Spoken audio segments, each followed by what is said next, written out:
ए नताशा, तू बिमल खाएगी? खाएगी तो इधर पास में आ, चल चलते हैं बिमल खाने।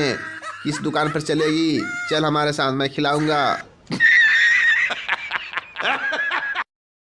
हे काजल, चल बिमल खाने, मैं बहुत बिमल रखी हूँ। कितना खाएगी तू? जितना खाएगी उतना खिलाऊंगी मैं।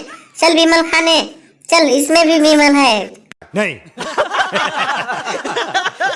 हाँ, मैं बिमल खाता हूँ। कितना खाते हो बिमल? हाँ मैडम, मैं 2-3 खा लेता हूँ बिमल। देखो, मैं बिमल नहीं खाती हूँ, मैं तो बीड़ी पीती हूँ। खा ले बीड़ी। बीड़ी पीती हूँ मैडम? ओम सिमाम सिमाम बिंग बिंग बो तिंग सस्ते न से डीजे के एकड़ हाथ मत लगा आंटी। हे भगवान, ये तो बोल रहा।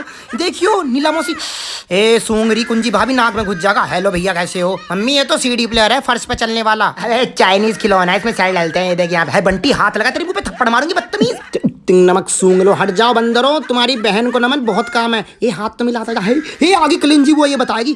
भाई ये तो जिंदा है, बच्चों इसमें जहर है बहुत ज्यादा। मम्मी घर ले चलो इसे, दीदी की शादी में बजाएंगे।